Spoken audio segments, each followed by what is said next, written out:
queridos, a paz do Senhor Jesus. Está começando mais um programa Antídoto. E que bom ter você aí conosco. Hoje, em dose dupla, pastor Altamir, Deus abençoe. Exatamente, time completo. Time completo. Graças e paz, queridos. Estamos de volta aí para dar continuidade a esta série, Sermão do Monte. Esse maravilhoso e poderoso sermão, que também é conhecido como Sermão da Montanha, né? E aí a gente está tratando desse tema maravilhoso. É verdade, é uma das maiores pregações da história. Sim. Que eu costumo dizer, pregado pelo maior pregador da história. Exatamente. Que bom, que bom. E tem sido bênção, né? Nós damos início aí uma parte introdutória, falávamos já também sobre algumas bem-aventuranças. Na semana passada falávamos também sobre bem-aventuranças. Sim. E hoje nós estaremos concluindo aí essas bem-aventuranças. Bem-aventurado, feliz é aquele que é manso, né? Aquele que é humilde, o pobre de espírito. Falávamos sobre muitas coisas e hoje a gente vai falar um pouquinho sobre perseguição, adversidade, os pacificadores. Exato. E eu creio que realmente vai ser especial. Você que está conectado conosco, não esqueça de deixar o like. E o like é muito importante. Isso traz relevância para aquilo que nós estamos produzindo aqui na internet, para que outras pessoas sejam alcançadas. Amém? Comente aí conosco, fique à vontade de participar no nosso chat, de deixar um comentário, que Deus possa abençoar a tua vida e também fique à vontade se quiser compartilhar com outros irmãos, amém? Irmãos de outras igrejas, pastores, enfim, eu tenho certeza que vai abençoar aquele que participa, vai abençoar aquele que está ouvindo, amém? Então, vamos dar continuidade, né, ao estudo de hoje. Exatamente. Então, queridos, nós estamos fazendo esse estudo, né, do Sermão do Monte com base no texto do Evangelho segundo Mateus. E hoje nós vamos falar de mais algumas bem-aventuranças e até aqui nós já tratamos das bem-aventuranças de pobres de espírito, os que choram, os mansos, os que têm fome e sede de justiças, os misericordiosos e os limpos de coração. Esqueci alguma, pastor? Não, né? Falei de todas. É isso sim, aí, né? Sim. Bom, fome e sede de justiça, sim, falou? Falei. Vamos então continuar a partir do versículo 9 de Mateus capítulo 5, onde a palavra do Senhor nos diz assim: Bem-aventurados os pacificadores, porque serão chamados filhos de Deus. E sim, existe uma relação com os bem-aventurados, os mansos, né? Mas existem diferenças também. Esta bem-aventurança, uma vez mais, nos mostra que somente o indivíduo espiritualmente renovado pode viver essa nova vida, a vida de discípulo de Cristo. Pois nós habitamos em um mundo cercado de cobiça, de egoísmo e egocentrismo dos homens. E essas coisas são do tipo que só promovem brigas e discórdias. Então, manter paz neste mundo é algo extremamente desafiador, pois conforme as Escrituras nos ensinam, a dificuldade encontra-se no coração do homem, e coisa alguma, exceto um coração novo, exceto um homem renovado, pode dar solução ao problema. A Bíblia nos diz: do coração procedem os maus pensamentos, os homicídios, os adultérios, a fornicação, a inveja, o ciúme, a malícia e todos os demais pecados. Então, enquanto os homens estiverem produzindo esses males, não haverá paz. Aquilo que existe no interior do homem, inevitavelmente, há de aflorar à superfície. A grande necessidade do mundo moderno é de um grande número de pacificadores. Pois bem, e o que seria um pacificador, do ponto de vista bíblico? Não é o indivíduo complacente e desligado da realidade. E também não é aquele que quer paz a qualquer preço, porque paz a qualquer preço pode virar opressão. Mas é o indivíduo que, além de ser pacífico, é alguém que procura estabelecer ativamente e corretamente a paz. Promove a paz. Ele é um promovedor de paz, né? E às vezes paga um preço para isso, né? Mas não é alguém do tipo que simplesmente sempre vai dizer, deixa para lá. Não é assim, né? Mas é aquele que tem atitudes ativas em relação à paz. Ainda que, e isso não é menos importante, que seja uma busca ativa pela paz através da oração. Contudo, o pacificador é aquele também que, em última análise, age não somente para que os homens tenham paz uns com os outros, mas que também para que os homens tenham paz para com Deus. Pacificador é alguém que não somente não provoca conflitos, mas que tudo faz a fim de estabelecer a paz. E aí a gente percebe os vínculos das bem-aventuranças. Porque para ser pacificador é preciso ser limpo de coração, é preciso ser misericordioso, é preciso ser manso. O pacificador, ele vai enxergar na ofensa do outro uma ação da natureza caída e afetada pelo pecado. Ele consegue discernir isso. Ele consegue identificar que aquilo é fruto de uma ingerência sobre aquela pessoa de forças espirituais do mal. Afinal de contas, como nós estudamos na série Cartas Paulinas, lá em Efésios, nossa luta não é contra inimigos de carne e sangue, mas contra governantes e autoridades do mundo invisível, contra grandes poderes neste mundo de trevas e contra espíritos malignos nas esferas celestiais. Efésios 6, versículo 12. Não é isso, pastor Maurício? Exatamente. E eu percebo também um versículo que muito se encaixa com este versículo, né, sobre pacificador. A Bíblia diz em Provérbios 26, a Bíblia fala o seguinte, que sem lenha o fogo se apaga. Perfeito. Não havendo maldizente, a contenda cessa. Então, ou seja, o que é um pacificador? Aquele que não coloca lenha no fogo.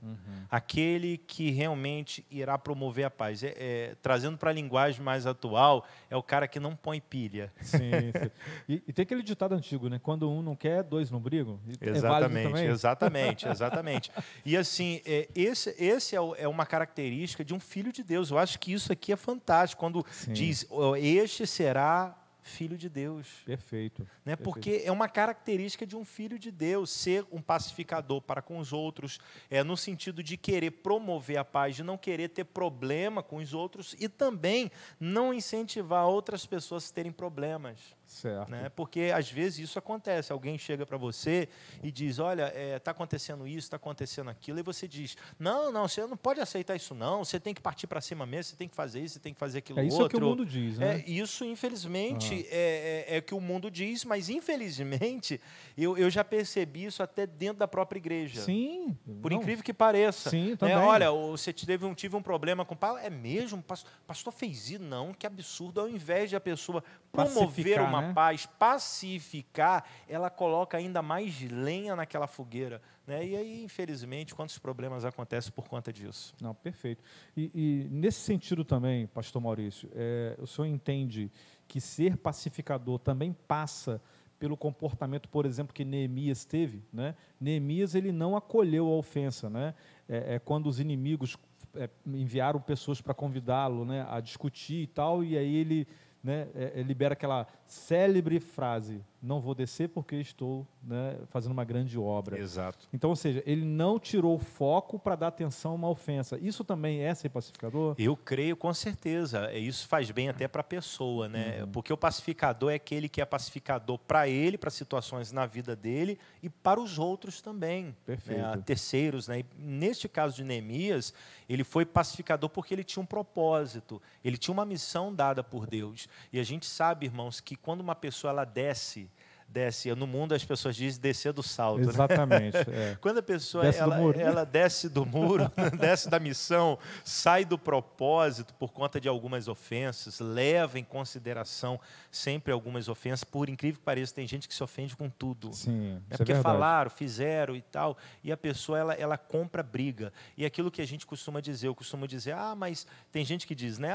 Porque tem que ter sangue de barata. Não, tem que ter sangue de Jesus. Exatamente. E mais, sabe, pastor Maurício, eu percebo o seguinte, quando a gente incorre no erro de corresponder à ofensa, de dar o revide, né? Quando você tem de fato o Espírito Santo, não tem jeito. Mais cedo ou mais tarde, você vai perceber que você entristeceu o Espírito Santo. E aí, o que acontece é um arrependimento daquele ato, né? Então, ou seja, a palavra liberada, a ofensa devolvida, se for o caso, isso gera no verdadeiro cristão uma tristeza, um arrependimento, e que a outra parte não está nem aí. A outra parte faz esse tipo de coisa porque talvez é normal para ela. Ela não tem esse desconforto, a consciência dela não é ferida pelo Evangelho e nem é incomodada pelo Espírito Santo. Então, na verdade, acolher esse tipo de ofensa e revidar, saiba, é entrar numa luta desigual. Né? Desigual, falou tudo. É uma desigual, luta desigual. porque é o cara no trânsito que xinga, que faz, aí a pessoa depois faz ou comete um erro ali, depois fica mal. Fica triste, entendeu? Fica triste. E aí a pessoa vai ficar afetada por uma ação que ela poderia ter evitado se era simplesmente ser manso, né? E é como o pastor Maurício falou, talvez o mundo vai chamar o que nós estamos identificando como manso de outros nomes, né? De bobo, sangue de barata, não sei o quê. Mas, gente, não é isso, é o que o pastor Maurício falou, é ter o sangue de Cristo, é ter o Espírito Santo, né? E ser governado por Jesus. Então, e porque nós somos chamados para ser diferentes. Então, isso aí já... Isso não significa que o coração na hora não vai se entristecer ou não vai se irar, se revoltar. Não é isso. Não se trata disso, né? A gente provoca. Agora, a questão é a reação a isso, né? Gerenciar e administrar essas emoções. Isso que é importante. Exatamente. Porque isso é o domínio próprio, não é isso, pastor? É o domínio próprio. Porque é o dominar as reações, né? Porque, às vezes, assim, a gente pode ser provocado e aquilo vai incomodar? Pode incomodar. Agora, uma coisa é incomodar, outra coisa é acolher a ofensa e revidar. E aí são coisas diferentes. É verdade, é verdade. Nós temos o exemplo também, você falou de Neemias, que foi uma coisa particular com ele, diante de um propósito estabelecido por Deus na vida dele. Nós temos também o exemplo de Moisés.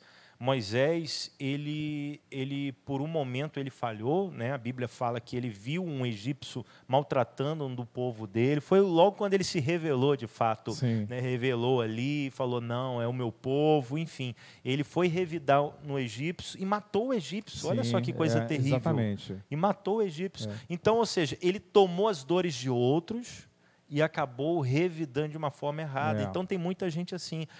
O pacificador, porque não é errado você chorar com os que choram, não. Sofrer com os que sofrem, mas a gente tem que tomar cuidado para não acolher todo tipo de ofensa, encher o coração, né? E acabar revidando de uma forma errada. Então, temos que tomar cuidado com isso e ser um pacificador. Exatamente. Porque o foco do pacificador é, sobretudo, que Deus seja glorificado. É alguém que está mesmo disposto a sofrer ofensas, injustiças, a fim de que a paz seja estabelecida entre os homens. E aí, muitas vezes, nós somos convidados a pagar um preço para isso. Mas aí é onde a glória de Deus seja manifesta. Porque com isso, com essa atitude, a gente está glorificando o nome de Deus. E aí alguém até poderia dizer, tá, mas isso aí no conceito, isso aí na teoria, ok, mas como é isso na prática do dia a dia, né? Bom, em primeiro lugar e acima de tudo, isso significa que a pessoa, o pacificador, ele precisa aprender a não falar o que não se deve falar. Porque se ao menos todos nós pudéssemos controlar a língua, haveria muito menos discórdia no mundo. Lá em Tiago, capítulo 1, versículo 19, ele diz assim, sabei estas coisas, meus amados irmãos, todo homem, pois seja pronto para ouvir, tardio para falar, tardio para se irar. E essa é uma das melhores maneiras de uma pessoa ser pacificadora.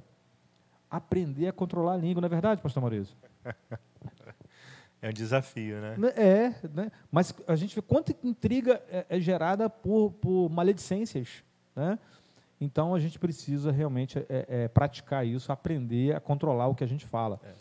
Né? Isso tem a ver exatamente com o que você havia dito anteriormente. Tem a ver com os limpos de coração. Sim. Né? Porque a Bíblia fala, a boca fala do que o coração está Perfeito. cheio. Né? E quando eu falava sobre os limpos de coração no episódio anterior, eu falava aquele versículo, né, de Mateus 23, quando Jesus ele fala ali para os religiosos da época, escribas e tal, ele vai dizer o seguinte, olha, vocês são como sepulcros caiados, formosos por fora, mas por dentro existe morte. Limpai o interior para que o exterior esteja limpo. Perfeito. Né? Então, isso é muito forte, porque às vezes a gente vê tantas pessoas preocupadas com o exterior e acaba não se preocupando com o principal, com o interior, porque a obra de Cristo, ela começa de dentro para fora.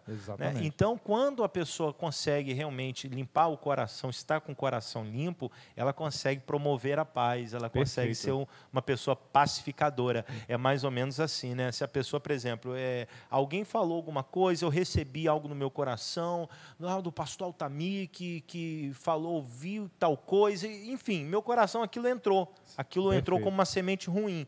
Aí, de repente, você fala alguma coisa comigo e eu vou lá, acabo revidando, falando mal, sendo grosso, falando besteira, mas por quê? Porque o meu coração anteriormente foi sujo, acolheu alguma coisa. Isso acontece até em relacionamentos, casamentos. Né? O marido já não está tão bem, já está com o coração pesado, sujo, até por conta de outras coisas. Cria né? uma predisposição a... Aí acaba vomitando. Aí, meu amigo, como falou aí, esse versículo de Tiago é perfeito. Exatamente. Então, no dia a dia, na prática, a gente, por exemplo, precisa ter o seguinte cuidado. Quando disserem algo provocativo que vai nos tentar a replicar a ofensa, não faça. Não faça. Não seja manipulado pela ofensa dos outros. Não deixe que os outros definam como você vai se comportar. Quem precisa definir como você vai se comportar é o Evangelho, é Jesus, é o nosso Mestre, é o Espírito Santo. Né? Outra questão, como o pastor Maurício falou aqui, a gente não deve repetir, a gente não deve levar para frente informações que podem prejudicar outros. Né? E ainda, a ideologia humana diz para a gente falar o que a gente pensa. Não, você precisa falar o que você pensa. Mas a Bíblia, ao orientar para sermos tardios para falar, está nos ensinando a escolhermos nossas palavras, a escolher o que deve ser verbalizado, o que deve ficar somente no nosso pensamento. Uma outra questão é quanto a sermos pacificadores na prática, no dia a dia, sempre devemos encarar toda e qualquer situação à luz do Evangelho. Quando estivermos diante de alguma situação que tenda a provocar conflito, não devemos retribuir a fala ou a ofensa, mas pensar da seguinte forma: como que essa circunstância, se ela for agravada, se eu responder, se eu der o revide, como que isso pode entristecer o Espírito Santo? Como que isso pode afetar a minha comunhão com Deus? Como que isso pode afetar a comunhão com a minha igreja?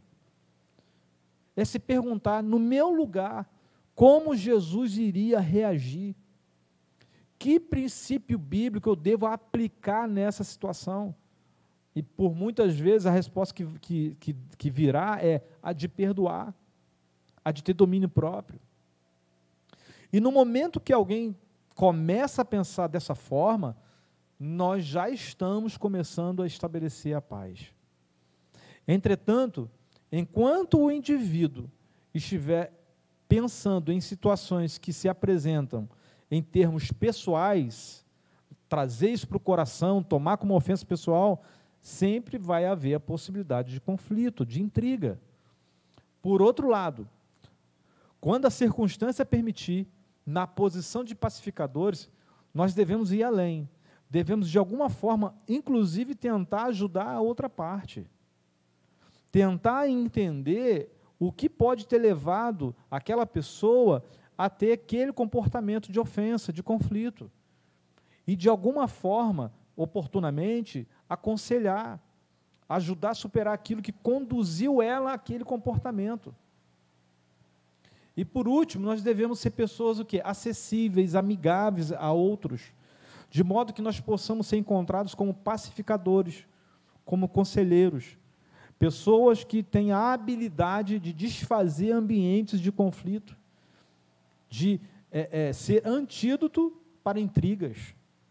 Nós precisamos ser encontrados assim, nós precisamos ser pacificadores. E para aqueles que, porventura, estiverem diante de questões conflituosas, possam achar em nós pessoas de confiança. E perceba, a bênção prometida aos pacificadores é que eles serão chamados filhos de Deus. Eles pertencem a Deus como seus filhos. O pacificador é filho de Deus e que se assemelha a seu Pai Celeste, o Deus da paz. Porque Hebreus capítulo 13, versículo 20 diz que Ele é o Deus de paz. Seu grande objetivo no maravilhoso esquema de redenção é reunir todas as coisas em Cristo, sejam elas coisas no céu ou coisas na terra. Efésios capítulo 1, versículo 10. Em Romanos capítulo 12, do versículo 9 e 21, nós vamos encontrar orientações preciosas para nós quanto a tudo isso. Lá diz assim: ame as pessoas sem fingimento, odeie tudo o que é mal, apegue-se firmemente ao que é bom, amem-se com amor fraternal e tenham prazer em honrar uns aos outros. Jamais sejam preguiçosos, mas trabalhem com dedicação e sirvam o Senhor com entusiasmo. Alegrem-se em nossa esperança, sejam pacientes nas dificuldades e não parem de orar.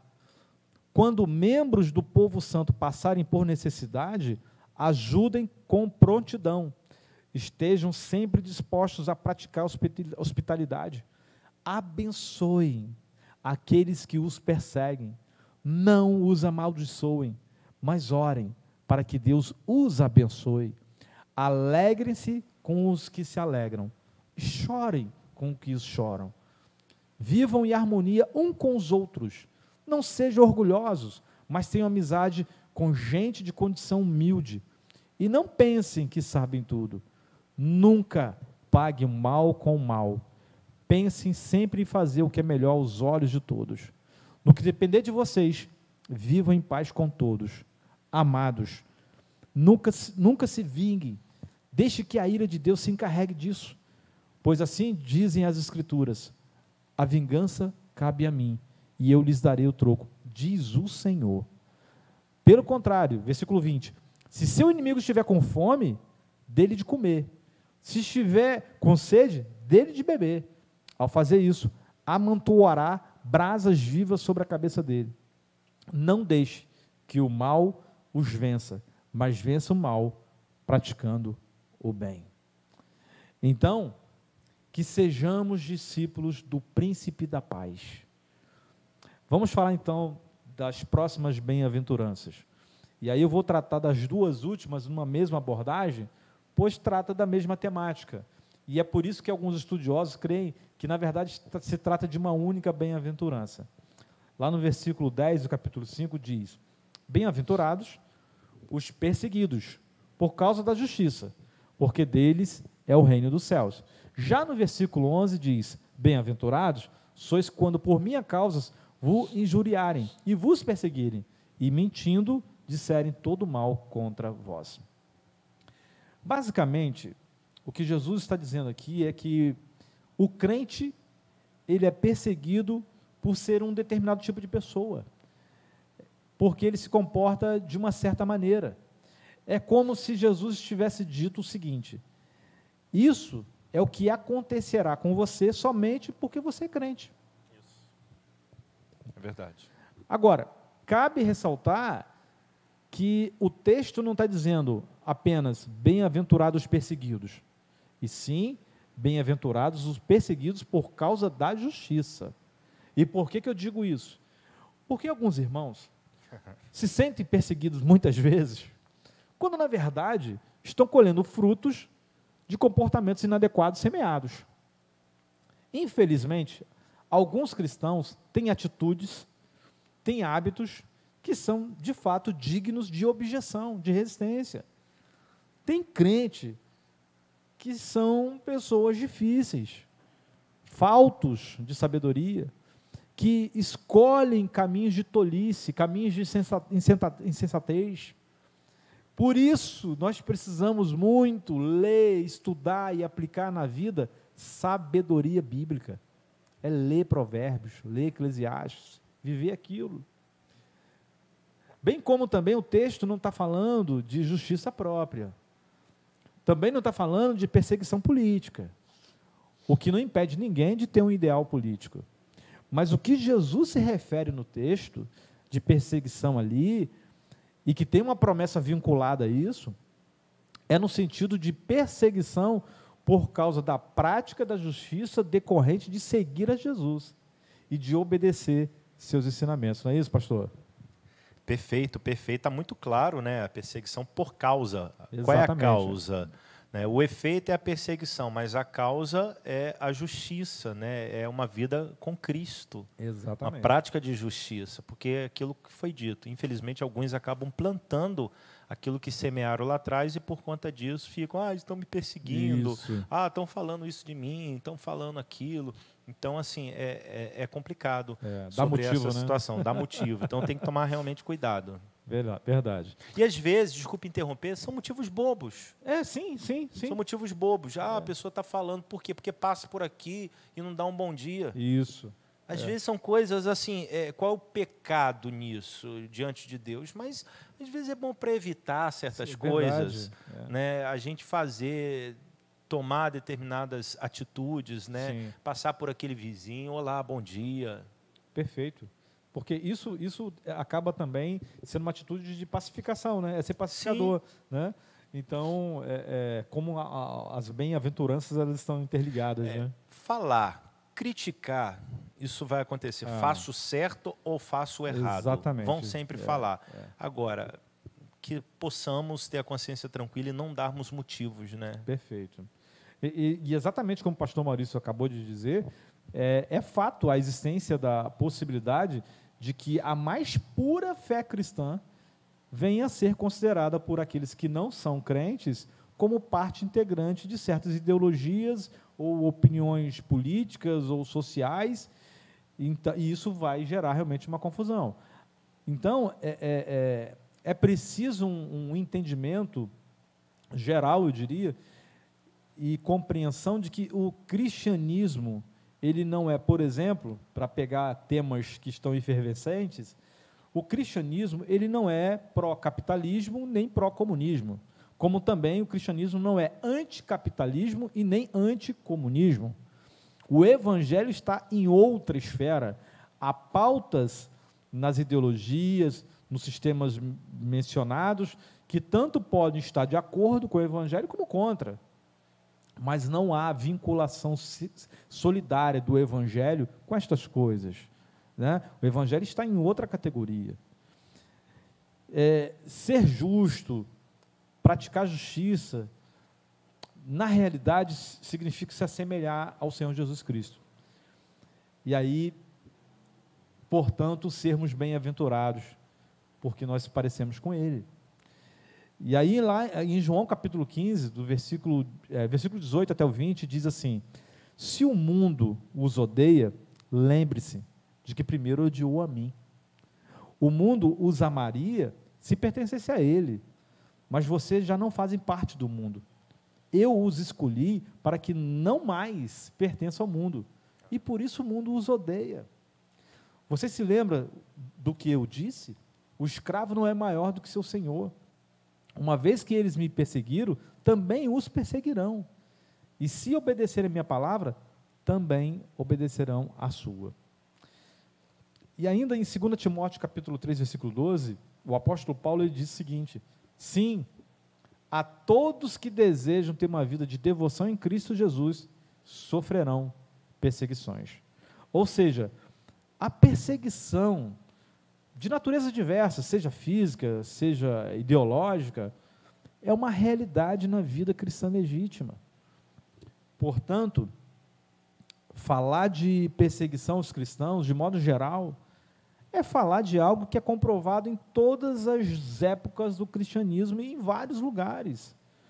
Inclusive, muitos crentes estão sendo ativa e amargamente perseguidos nesse exato instante em muitos países.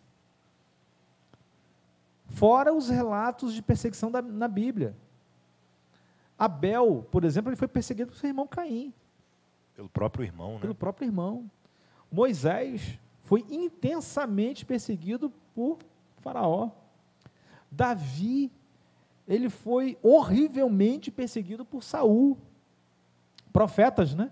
como Elias, Jeremias, eles foram perseguidos por falar aquilo que Deus ordenou. Daniel foi perseguido. E esses homens foram perseguidos não por serem pessoas difíceis de tratar, nem por serem extremamente zelosas, mas simplesmente por serem justas. Nas páginas do Novo Testamento, nós encontramos precisamente a mesma coisa. Basta lembrar dos apóstolos, quantas perseguições que eles tiveram de enfrentar.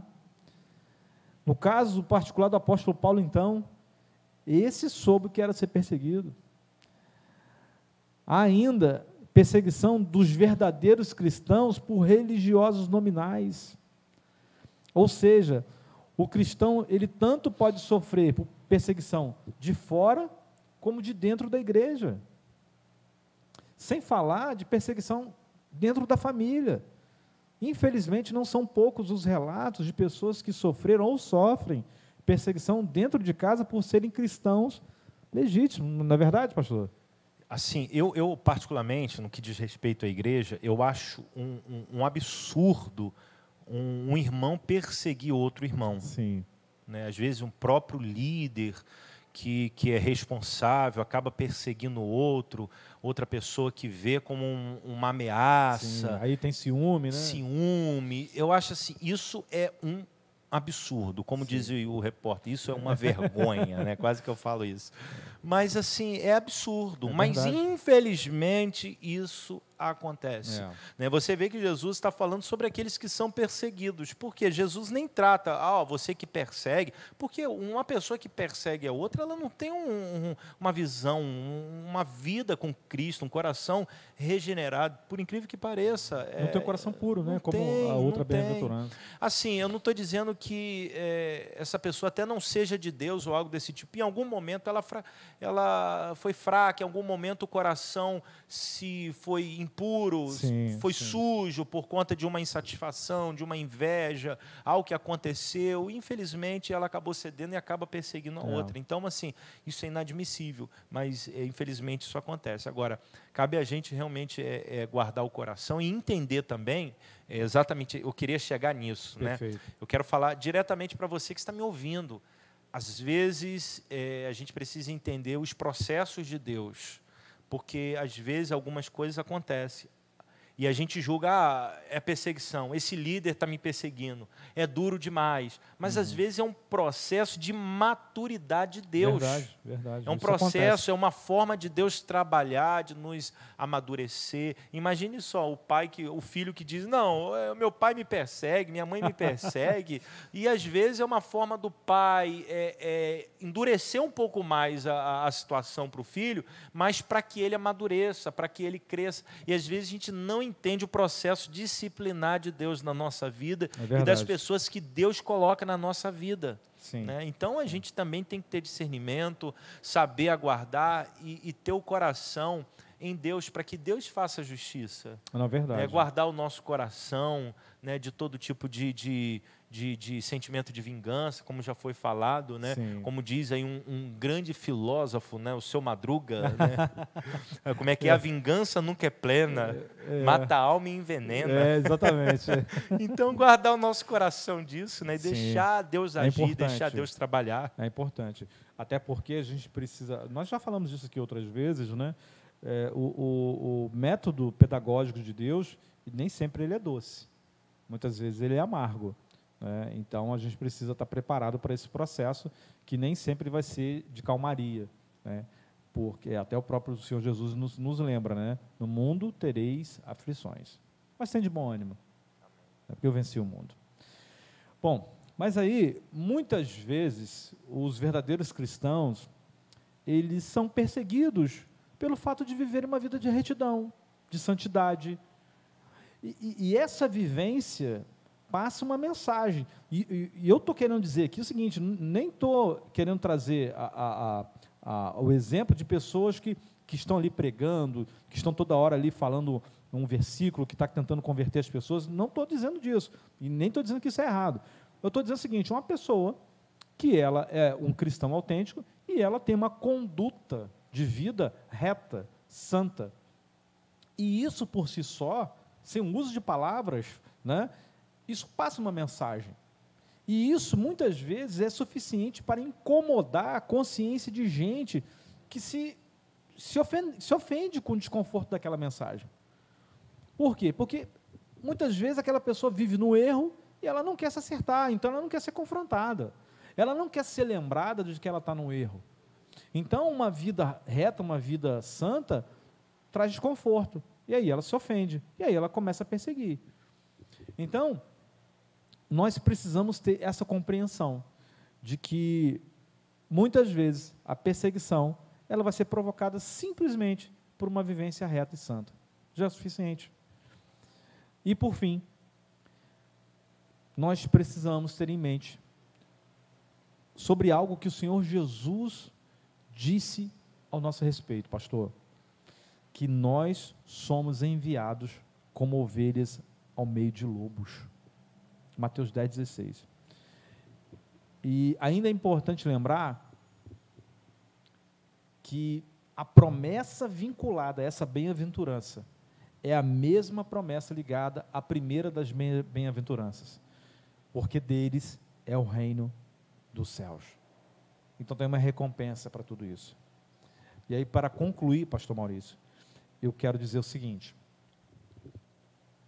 todas as bem-aventuranças, consideradas no seu conjunto geral, total, elas devem ser entendidas como um delineamento do homem que é crente, da pessoa que é crente.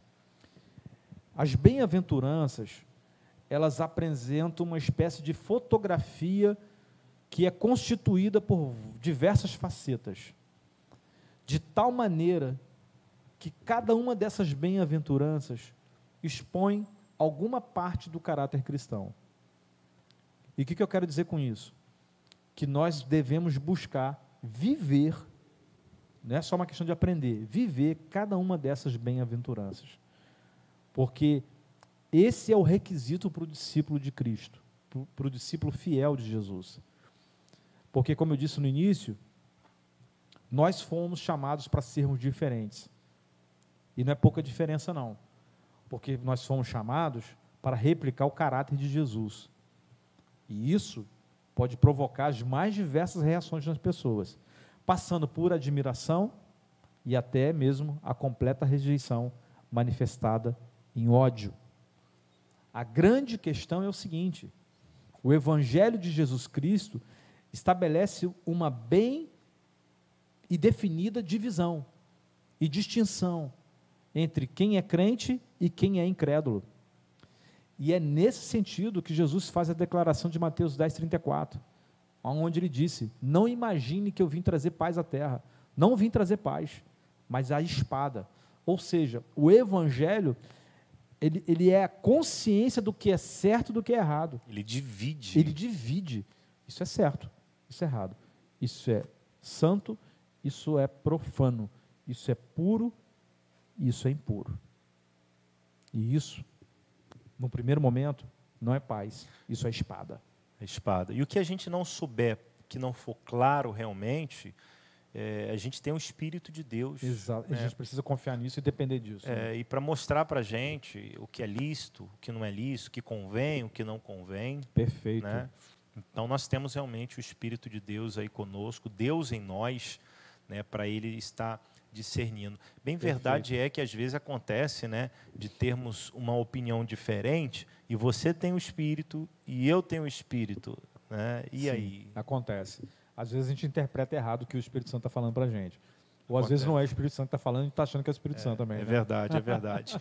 E às vezes também, sobre aquela situação, o Espírito Santo não está muito aí para isso não, né? A gente com a nossa religiosidade Se que prende, fica né? se prendendo e debatendo com certas coisas, e o Espírito Santo está, poxa, mas... Exatamente. Está preocupado com isso? Isso é interessante, viu, pastor? Porque às vezes a gente dá valor, importância e se envolve em discussões que Deus não está nem aí para isso. Deus não está nem aí. E a gente está brigando. Exatamente. São distrações, né? São distrações. E às vezes até envergonha o Sim. evangelho, né? Sim. Porque você vê muitas pessoas aí acabam degladiando, brigando, envergonhando. Oh, como é que Verdade. pode? O povo da própria igreja não se entende, né? Isso, Como é que pode isso? É um testemunho ruim, né? É, Não é bom, não. é verdade. Olha, gente, Deus abençoe, né? Foi Amém. bom, foi um momento precioso, Verdade. onde a gente esteve aqui ouvindo, conversando, falando sobre a palavra de Deus. Amém? As considerações finais. Então, meus queridos irmãos, por que os crentes são perseguidos? Por estarem vivendo para a causa de Cristo. E estes são identificados por Jesus como bem-aventurados. Daí, podermos deduzir que o objetivo inteiro do crente deveria ser viver para Cristo e não para si mesmo. Que Deus abençoe vocês. Gente, Deus abençoe a sua vida. Muito obrigado aí pela participação de todos. Que Deus possa abençoar mais e mais toda a sua vida, toda a sua casa, toda a sua família. Lembrando que na semana que vem nós estaremos de volta para mais um programa, mais um antídoto, e nós estaremos dando continuidade. Aí falaremos aqui sobre o cristão, o dever de ser sal, o dever de ser luz, e a gente vai trazer também alguns argumentos interessantes aqui sobre a questão do sal. Eu tenho certeza, irmãos, que vai agregar, vai trazer muito discernimento para você e vai abençoar muito a tua vida. Amém? Então vamos estar juntos, tá bom? Vamos estar juntos. E eu creio que vai ser especial, tá ok? Deus abençoe, um forte abraço, fiquem todos na paz, em nome de Jesus.